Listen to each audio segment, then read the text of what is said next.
안녕하세요 어머님들. 또 한 주도 또 건강하고 행복하게 잘 지내셨는지요? 벌써 11월도 이렇게 중순이 넘어갔죠? 오늘은 세계 역사 네 번째 그리스 문명에 이어서 알렉산드로스 제국에 대해서 오늘도 함께 즐겁게 역사 여행을 떠나보겠습니다.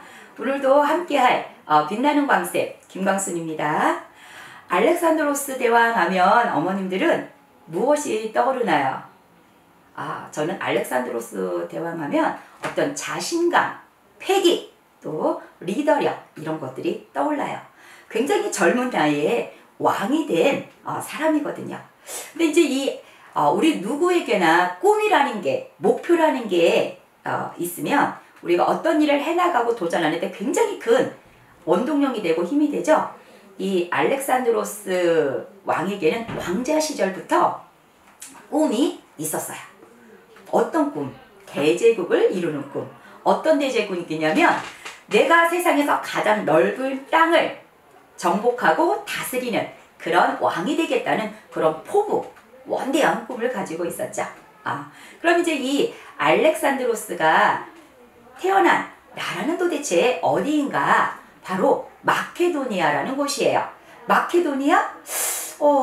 우리 어머님들도 그렇고 사실 우리 아이들에게도 얘들아 마케도니아 나라가 어디쯤 있을까 생각하면 사실 영국, 독일, 프랑스, 뭐 그리스까지 이런 나라는 좀 자연스럽지만 마케도니아는 엄마 그런 나라가 있어요? 할 수도 있어요. 왜? 잘 모르거든요. 그래서 우리가 지도상에서 보면 그리스는 알죠? 저번 시간에 배웠으니까 지중해 위에 그리스 북쪽에 가시면 마케도니아는 나라가 작아요. 아주 지도상에서. 그럼 우리 아이들이 그래요. 엄마 우리나라보다도 더 작네? 그렇게 말해요. 그래서 이제 그리스 북쪽에 있고 그리스 일부 사람들이 위로 이동해서 세운 나라예요. 처음에는 큰 나라가 막강한 큰 힘을 가진 나라가 아니었어요. 기원전 359년 필리포스 2세가 이제 마케도니아의 새로운 왕이 되십니다. 이 필리포스 2세는 어떤 분이시냐면 바로 알렉산드로스 대왕의 아버님 되시는 분이죠. 이 필리포스 2세 또한 원대한 꿈을 가지고 있었어요. 그리스를 정복한 다음에 그 당시에는 아주 강대국이었던 서아시아에 있던 페르시아 제국을 빼앗는 그런 꿈을 갖고 있었어요. 페르시아 제국 우리가 과거에 세계사를 수업하면서 공부하면서 엄청 많이 들었던 나라죠. 페르시아 제국. 오늘날 서남아시아 이란이라고 하는 나라가 되겠어요. 그래서 이제 이제 마케도니아가 처음엔 작은 나라였지만 어떻게 해서 힘을 키우게 되느냐면 아래 그리스가 200개가 넘는 작은 폴리스 도시국가였잖아요. 그들이 여러 가지 이권 문제로 막 서로 싸우게 되죠. 그럴 때 이제 북쪽에 있던 작은 나라였지만 힘을 키우게 돼요. 그리고 이제 필리포스 2세가 그리스를 정복하게 됩니다. 쳐들어가게 돼요. 그래서 그리스 땅을 이제 차례로 정복하고 그런데 이제 안타까운 일이 벌어져요. 이 아버지께서 부하에게 죽임을 당하는 사건이 일어나요. 근데 다행히 이제 왕위는 아들에게 알렉산드로스에게 물려줘요. 이때 왕이 됐을 때 그의 나이가 겨우 아주 어린 나이죠. 20살이었어요. 그러다 보니까 부하들이나 주변 나라에서 이제 왕이 바뀌면 민감하잖아요. 그랬을 때 그리스 도시 국가들에서 왕이 바뀌었어? 나이가 20살이래? 아직 어려? 약간은 우습게 볼 수가 있죠. 그래서 이 테베라고 하는 그리스 도시 국가에서 이제 반란이 일어나게 됩니다. 그때 알렉산드로스는 어떤 모습을 보여줬을까요? 너무나 의외의 모습을 보여. 자기에게 도전하는 자 가만두지 않습니다. 싹 잿더미로 만들어버렸어요. 그러니까 도시국가에 그리스에 소문이 퍼질까요? 안 퍼질까요? 세상에 왕이 바뀌었는데 나이가 20살밖에 안 된 알렉산더가 테베를 완전히 초토화 잿더미로 만들어버렸대. 우리가 섣불리 그에게 대항했다가는 우리도 테베 꼴이 나겠지? 이러면서 이제 줄줄이 약했던 도시국가들은 이제 스스로 항복을 하게 됩니다. 그래서 쉽게 알렉산드로스 대왕께서 그리스를 정복하시게 돼요. 그러면서 어디로 이제 눈을 돌리냐면 페르시아 제국을 치기로 마음먹죠. 근데 이거는 사실은 쉬운 일은 아니죠. 이제 이 당시에 페르시아 제국은 다리우스 3세라고 하는 사람이 다스리고 있었어요. 이제 적수가 되겠죠. 이 알렉산드로스 대왕은 페르시아를 공격하여 빼앗아야 되고, 페르시아의 왕 다리우스 3세는 침입해 오는 적이죠. 이쪽 입장에서는 이 알렉산드로스를 막아야 되겠죠. 첫 번째 전투가 일어나는 것, 지리상으로도 굉장히 중요한 건데 생각나실 수도 있어요. 이 그라니코스 강을 사이에 두고 이제 전투가 벌어집니다. 이게 바로 그라니코스 전투예요. 당연히 이미 결론부터 말씀드리면 전투는 이 알렉산드로스가 승리하게 됩니다.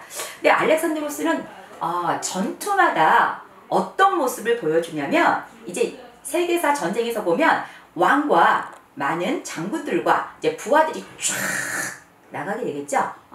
어떤 영화에서 보면 왕은 안전하게 뒤쪽에 계시고 이제 장군들이 앞서 나가서 전투를 하면서 왕은 주의를 하는 이런 경우가 굉장히 많은데, 알렉산드로스의 특징은 뭐냐면 왕임에도 불구하고 자기가 가장 앞에 서서 가장 먼저 적진을 향해 달려나간다는 거예요. 굉장히 용감하죠. 하지만 무턱대고 나갔다고는 못 밖에 없어요. 다치거나 죽음밖에 없겠죠. 이미 알렉산드로스는 이 전쟁에 임할 때 마치 이순신 장군이 생각나죠. 적을 파악하고 어떻게 작전을 세워서 어디를 공격해야지 적을 쉽게 무너뜨릴 수 있나, 이런 작전이 다 세워집니다. 그러니까 용감하게 앞서서 뛰어나갈 수 있겠죠. 생각해보세요. 왕이 적진을 향해 뛰어나가. 근데 장군이 주저주저 할 수 있을까요? 그럴 수 없겠죠. 또 장군도 쫙 나갑니다. 그럼 부하들도 용감하게 싸울 수밖에 없겠죠. 전쟁에서 승리의 비결 중에 굉장히 중요한 게 뭐냐면 사기라는 거예요. 우리는 싸워서 이길 수 있어! 이런 자신감이 몸에서 뿜뿜 부어져 나오면 상대방은 나도 모르게 움츠러들고 겁을 먹게 되죠.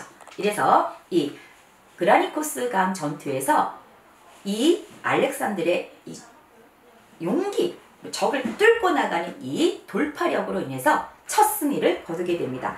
그런데 그라니코스 강이 도대체 어디쯤 있을까? 이제 그래도 터키라고 하는 나라는 지도에서 쉽게 생각나시죠? 유럽과 아시아를 연결해주는 다리 역할을 했던 곳이 터키이기 때문에 터키는 많은 전쟁에 휩쓸리게 되기도 하고요. 또 많은 다양한 나라의 문화가 또 융합되기도 했던 그런 나라예요. 지금 현재 이 강은 터키에서는 비가 강 또는 코카바스 강이라고 불리는 강이 기원 전에는 이제 그라코니스 강이 되겠습니다. 이제 이 전투에서 승리를 했기 때문에 어떻게 되겠어요? 이 알렉산드로스가 이끄는 군대는 엄청난 자신감이 넘쳤어요. 계속 이제 페르시아를 향해 전진 나아갑니다. 이제 그때 어디에 가게 되냐면 고르디온이라고 하는 제우스에게 제사를 지는 이제 신전이라는 곳에 다다르게 되는데요. 이곳에 아주 신비한 전설이 내려오게 됩니다. 그 신전 앞에는 수레가 하나 있는데 아주 튼튼한 동아밧줄 같은 걸로 꽁꽁 묶여 있었어요. 근데 이제 거기 내려오는 이야기에 보면 이런 이야기가 내려와요. 이 밧줄을 푸는 자, 쉽게 말하면 수레를 푸는 자, 아시아의 주인이 된다는 이런 이야기가 내려오고 있었어요. 그런데 알렉산드로스가 그 이야기를 듣고 보여줘야 되겠죠. 저 수레의 매듭을 어떻게 풀 것인가 봤어요. 근데 사실은 못 풀어요. 누군가 풀 수 있다면 여러 사람들이 도전을 했겠죠. 그런데 보통 사람들이 보면 저렇게 아주 견고하게 얽히설키 매여있는 저 매듭을 풀기에는 불가능이야. 보통 사람들은 포기를 합니다. 해보기도 전에. 근데 아까서 제가 말했죠. 알렉산드로스는 결단력이 있었고 뭔가 다르게 생각하는 이 힘. 저걸 꼭 풀어야 돼? 나도 못 풀어. 근데 나는 반드시 보여줘야 돼. 여기서 내가 저걸 풀면 우리 부하들이 딱 알죠? 우리는 페르시아 제국 정복할 수 있어. 이거를 보여줄 수 있는 가장 확실한 시각적인 효과였어요. 고민하다가 칼을 빼줍니다. 어떻게 하시겠어요? 어머님이라면 아이들한테 물어보겠어요. 아, 얘들아, 이 고르데온 제우스 신전에 수레가 하나 있는데 정말 아주 견고하게 묶어있어. 아무도 못 풀었대. 그럼 너는 어떻게 풀래? 이런 질문을 해보세요. 그럼 애도 고민하겠죠? 어떻게 풀어야 되나? 딱 칼을 빼어들고 탁 내려쳐요. 그럼 이거는 이 줄을 푼 게 아니라 사실은 끄는 거죠. 이걸 보고 저렇게 쉬운 방법이 있었네? 너무 쉽죠. 누가 칼이 있다면 힘센 장정의 힘으로 내리치지 못하겠어요. 하지만 아무도 그런 생각은 하지 않고 풀려고만 고민하고 생각했다는 거죠. 그래서 여기서 또 한 번 우리 알렉산드로스의 어떤 결단력 그리고 생각을 바꾸는 이런 힘이 있었다는 걸 알 수가 있죠. 그래서 이제 이 매듭을 풀어서 더욱 자신감이 생기게 됩니다.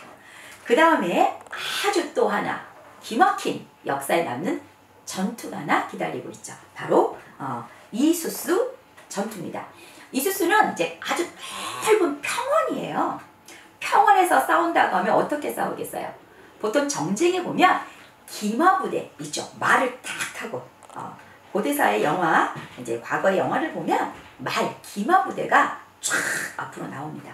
기마부대가 한번 대결을 하고 그 다음에 이제 막 육군들 있죠. 보병이라고 하는 사람들이 이제 막 창으로 칼로 이제 목숨을 건 전투를 하게 되죠. 그래서 이 이수스 지역에서는 페르시아의 이 다리우스 3세는 무려 60만이라고 하는 엄청난 대군을 이제 데리고 나와서 딱 진을 치고 있었어요. 이때 이쪽 우리 마케도니아의 군사의 수가 약 4분의 1 정도로 열악했어요. 4명이랑 이제 1명이 싸우는 거죠. 그럼에도 불구하고 이 전투도 알렉산드로스가 부대 쪽이 승리를 거둡니다. 역시 이 날도 주저해요. 너무 많으니까. 또 수가 상대 적군이 너무 많이에요. 사람인지 어쩔 수 없죠. 주춤할 수밖에 없죠. 그걸 딱 알아차리죠. 알렉산드로스가. 그럼 어떻게 해야 돼요? 왕이 이번에도 쫙 먼저 앞으로 나가서 진열을 뚫고 나가서 진열 대열을 중앙을 흐트러놔요. 그러니까 장군들이 또 쫙 나가게 되겠죠. 그래서 이 이수스 전투도 역시 알렉산드로스의 빛나는 승리로 끝납니다. 여기서 어쩔 수 없어요. 왕이라고 하도 전쟁에서 이제 질 상황이 되면 잡히면 안 되죠. 잡히면 전쟁 끝. 그래서 다리우스 3세가 이제 어떻게 해요? 잡히면 안 되니까 도망을 가게 됩니다. 그래서 큰 승리를 이수스 전투에서도 이제 거두게 되죠. 그리고 이제 알렉산드로스는 어디로 가게 되냐면요. 이집트로 가십니다. 이집트, 딱 북부 아프리카, 서남아시아에서 가장 가까운 곳에 딱 위치해 있죠. 그래서 그 위에 지중해가 있고, 이제 요 아프리카와 서남아시아 사이에는 홍해라고 하는 긴 바다가 가로놓이게 되죠. 이집트로 들어가게 됩니다. 근데 이게 웬일이에요? 이집트에서는 이 알렉산드로스 왕을 막 환영합니다. 보통 같으면 우리나라를 침략하는 왕을 적이라고 생각하고 막죠. 그런데 어서 오시옵소서 이렇게 환영을 합니다. 그리고 알렉산드로스를 딱 이집트의 파라오 왕으로 앉혀드려요. 왜 그랬을까요? 이집트는 그 당시에 이 페르시아의 속국, 엄청난 지배를 받고 있었는데 굉장히 살기가 어려웠어요. 그러다 보니까 이 이집트 사람들은 어떻게 생각했냐면 이번에 오는 이 알렉산드로스라고 하는 왕이 우리나라를 다스려주면 페르시아 왕보다는 우리가 조금은 삶이 조금 수월해지겠지 이렇게 생각합니다. 그래서 싸우지 않고 이 이집트는 이 알렉산드로스 왕에게 딱 들어갑니다. 굉장히 기분이 좋았겠죠? 그래서 이제 역사에 남는 도시를 하나 세우게 돼요. 그 도시가 바로 왕의 이름을 딴 알렉산드리아예요. 그 이집트 지도를 보시면 북쪽 지중해에서 가까운 곳에 알렉산드리아라고 하는 그 항구 도시, 정말 중요한 것이거든요. 이 도시가 지금도 있어요. 그래서 이제 이 알렉산드로스는 이 지중해를 잇는 최고의 항구 도시로 이 도시를 건립하면서 자기 이름을 이제 도시 이름에 이제 넣게 돼요. 그래서 이곳은 엄청난 도시로 발전하는데 뭐 궁전, 그리고 뭐 신전, 천문대, 그리고 학자들이 학문을 연구할 수 있는 최대의 그 학문 연구 기관, 그리고 그 유명한 알렉산드리아 도서관을 세웁니다. 그래서 거기에 그 당시로서, 지금은 뭐 인쇄가 발달하고 뭐 책이 너무나 많은 시대지만 그 기원 전에는 책을 이렇게 만들어낸다는 게 굉장히 어려운 일이에요. 그럼에도 불구하고 이 알렉산드리아에 있는 그 도서관에는 약 70만 권의 도서가 딱 준비되어 있는 세계 최고의 도서관이 자리 잡게 돼요. 그리고 이곳에는 또 엄청난 전설의 등대가 세워지게 됩니다. 인공으로 방파제를 쌓아서 등대를 세워요. 우리 아이들이 이제 바다 생각하면 등대, 어떤 바다의 길잡이 역할을 해주는 곳이죠. 그래서 이제 깜깜한 밤에 배가 떠가게 되면 이제 이 방향 감각을 잃게 되죠. 그럴 때 이제 등대의 불빛을 보고 이제 방향 감각을 찾고 위험하다고 하면 등대 쪽으로 배가 이제 오게 되죠. 근데 그 당시에 이 팔로스 등대라고 하는데 그 등대의 이름이 얼마나 지금도 이해하기 어려운 그런 높이인데요. 무려 135m 엄청난 규모의 이 팔로스 등대를 알렉산드리아의 항구기 때문에, 바다기 때문에, 지중해가 있기 때문에 세웁니다. 낮에는 거울로 빛의 반사를 이용해서 이 빛을 내고요. 밤에는 당연히 불을 켜서 이렇게 어둠을 밝혀서 어떤 그 등대만 보면 누가 생각나겠어요? 이집트가 생각나겠어요? 이집트의 새로운 왕이 된 알렉산더가 생각나겠어요? 알렉산드로스가 생각나겠어요? 그 왕이 생각나겠죠. 그래서 자기를 세계의 지중해 바다에 이집트에 알리는 이런 거대한 이제 도시를 알렉산드리아를 세우게 됩니다. 그리고 이제 다시 아직 페르시아를 다 정복하지 않은 거기 때문에 이제 또 전진해서 나가시게 됩니다. 이 가우가멜라 평원에 이제 이르게 됩니다.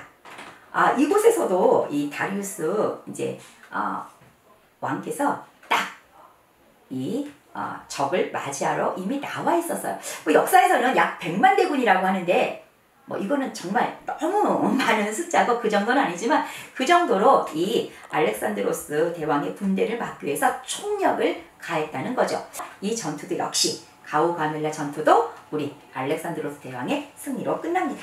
그래서 이 전투로 인해서 어떻게 되냐면 페르시아의 수도가 함락을 당하는 이제 이런 수모를 겪게 되죠. 그래서 페르시아 제국의 수도인 수사와 페르세폴리스가 함락당하게 됩니다.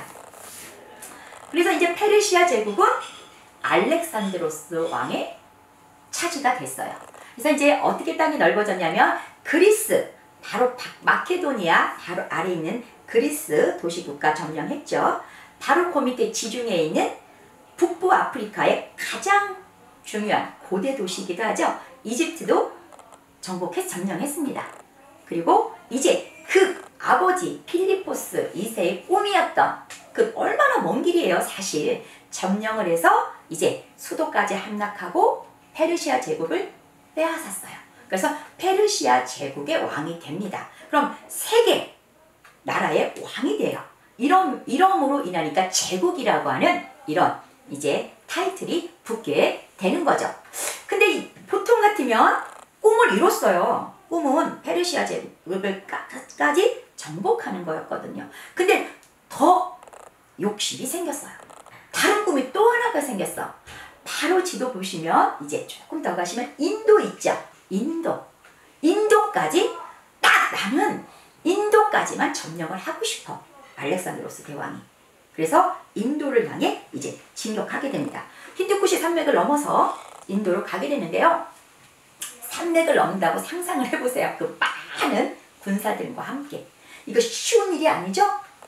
우리가 등산할 때도 익숙한 사람들은 뭐 등산이 하라지만 뭐 처음 가보는 분들은 등산을 하면서 높은 산등서리를 막 올라가려고 하면 지쳐요. 그래서 어쨌거나 자기의 부하들을 이끌고 이 높은 정말 힌두쿠시 산맥을 넘어서 이제 인도의 북서쪽 보면 아주 유명한 강 인더스 강이 딱 나와요. 인더스 강까지 이제 이르게 되는 거예요. 근데 이제 인도에 이르렀는데 또 하나 아주 넘어야 될 큰 산이 있었어요. 바로 인더스 지역에 포루스 대왕이 기다리고 있죠. 포루스 대왕은 이제 자기 생애의 모든 걸 걸고 이 침입해오는 적을 알렉산드로스 군대를 막아야 되겠죠.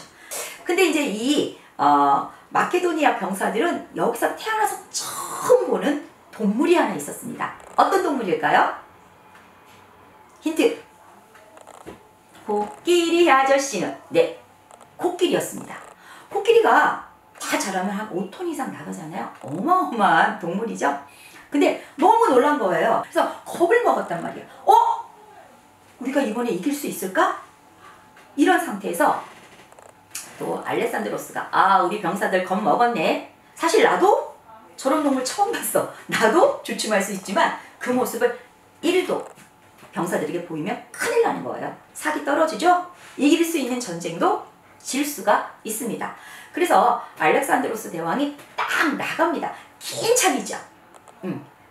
이제 그리스에 보면 무기 중에 굉장히 긴 창이 있어요. 그 창을 이용해서 전진을 해서 코끼리 어디를 찔렀을까요? 옆구리?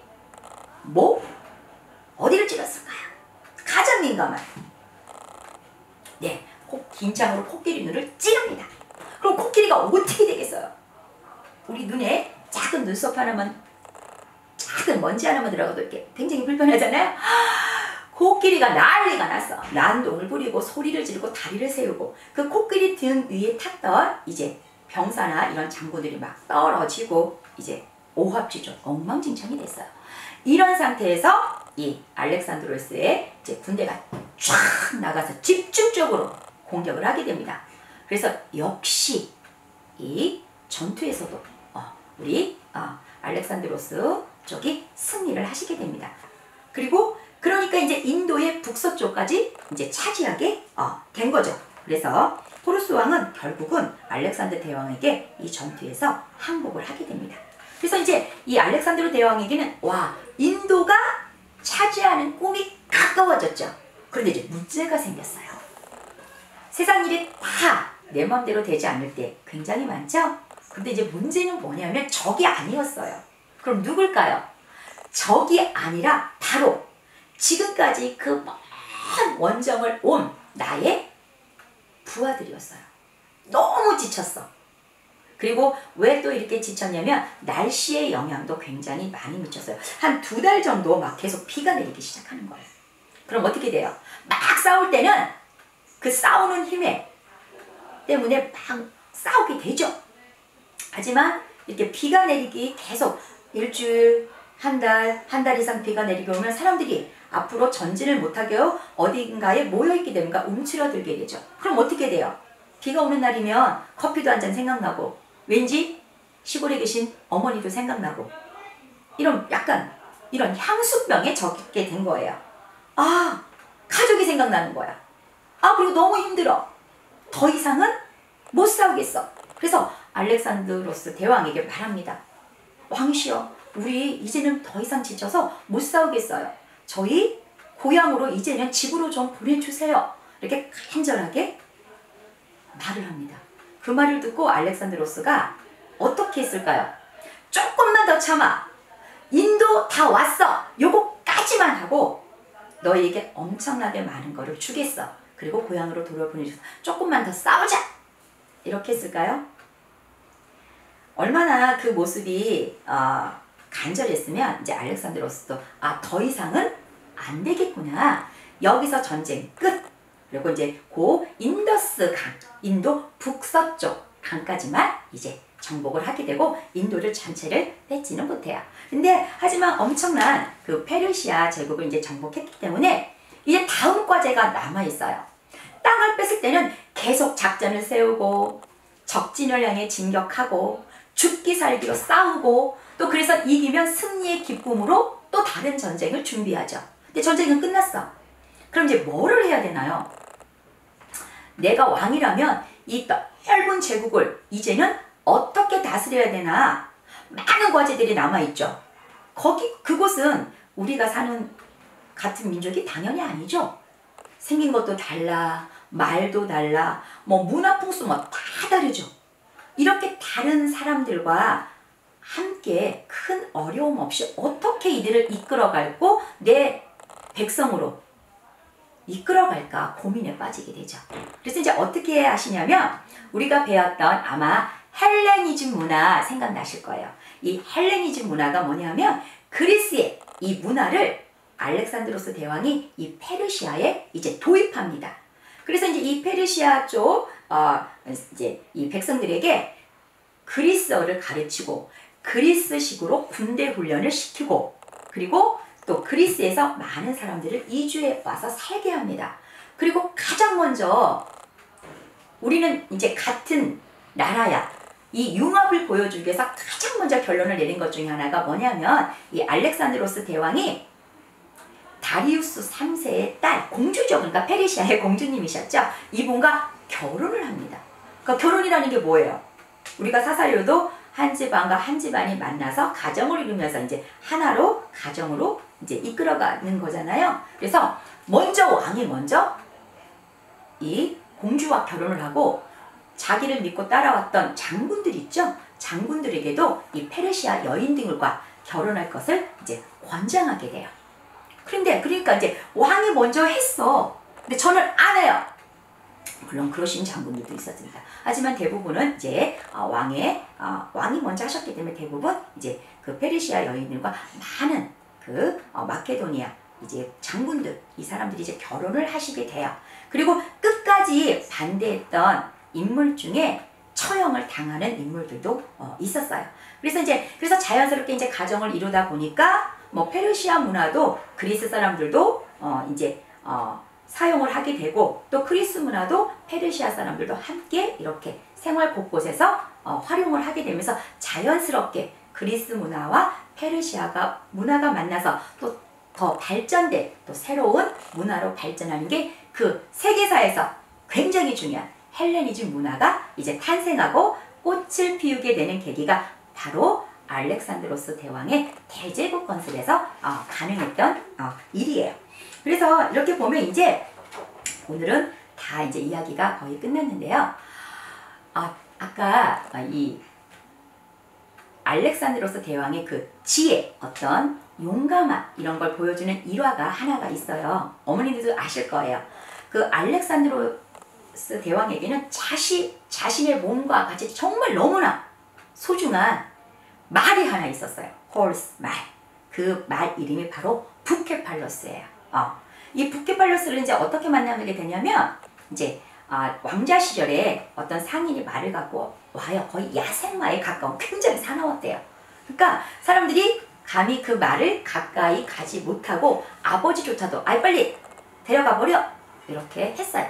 근데 이제 그때 이 알렉산드로스의 나이는 왕자일 때 겨우 12살이었어요. 이 알렉산드로스가 조용히 말 앞에 갑니다. 그리고 말의 고삐를 잡습니다. 그리고 말을 이렇게 어루만져줘요. 그러니까 말과 교감을 하는 거죠. 그런 다음에 말의 머리를 이렇게 돌려요. 이렇게 말의 머리를 자연스럽게 이렇게 밀어요. 그러니까 말이 이렇게 됐겠죠? 그러고 딱 말 위에 올라탑니다. 그리고 달려요. 쫙 달리고 멋있게 딱 내려서 말이 내립니다.